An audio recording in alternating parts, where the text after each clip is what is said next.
5月20日是屬於愛與溫柔的甜蜜日子，在這個滿咗暖意的節日裏，一場別具意義、充滿歲月柔情的世紀婚禮溫暖上演，讓滿頭銀髮的長輩們重拾年少的浪漫與感動，完善人生，百歲芳華。是次溫暖活動由保良局精心籌辦，匯集多方義工力量，攜手助力。我哋晨曦青年動力聯同將軍澳道教聯合會圓玄學院第3中學、馬錦明慈善基金、馬陳端喜紀念中學的學生義工，全程投入，用心服務，為一眾老友記圓夢。活動匯集保良局足下13間安老院舍，近100位公公婆婆參與。歲月從不敗浪漫，縱然年歲漸長，愛與儀式感從未缺席。當日公公婆婆們悉心打扮，換上唯美婚紗與雅致禮服，神采飛揚，笑靨滿面。大家放下年齡的束縛，重拾初心與柔情，沉浸式重溫婚姻的美好時光，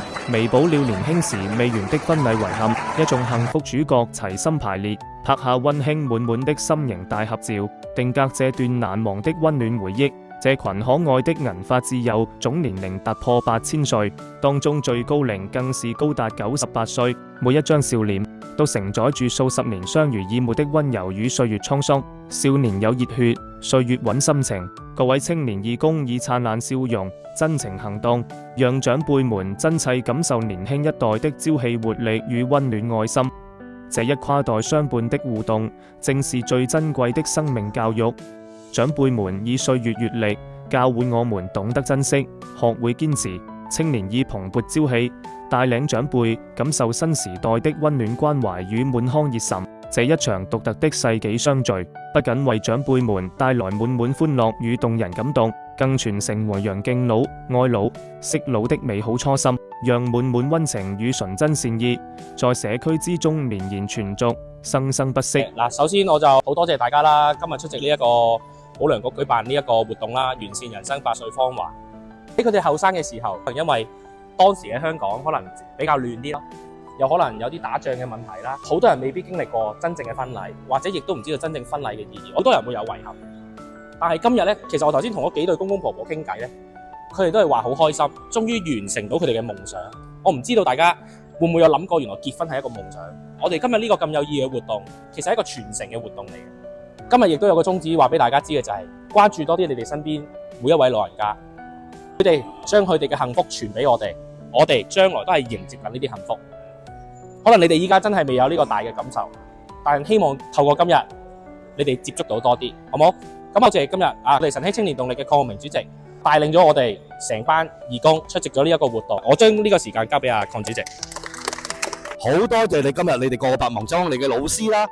我哋嘅義工團隊啦，學校嘅學生啦，我相信你哋有個特別嘅感想。咁嚟緊呢，我哋晨曦青年動力其實我哋不嬲都有扶老攜幼嘅活動嘅，或者有其他嘅，希望你哋會多多支持參加啦。因為喺度多謝大家今日嘅支持，多謝。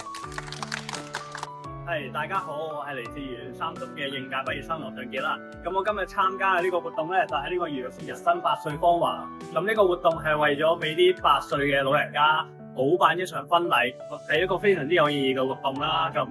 喺佢哋人生中留一個美好回憶。咁當中咧，我就學識咗就係，其實無論你斷咗幾多歲，人生總需要大膽一次，試一番讓自己人生留下美好回憶嘅一個活動。咁我都好多謝保良局同埋晨曦青年動力俾一次咁好嘅機會，讓我參加咁有意義嘅活動。多謝大家。大家好，我係楊俊啦，我係今次活動嘅義工啦。好多謝保良局同埋晨曦青年動力俾我呢個機會去參加呢次嘅義工活動啦。透過呢個活動啦，我可以幫助啲近100位嘅銀髮族啦，去見證佢哋嘅婚禮啦。佢哋重新着起婚紗嘅樣啦，場景係令我內心十分之觸動嘅。我透過呢個活動啦，我明白到咧，人生其實就算以前有遺憾啦，就將來有機會你都可以去到彌補呢個遺憾啦。可以見證呢一刻係一個非常罕有嘅機會，非常之感謝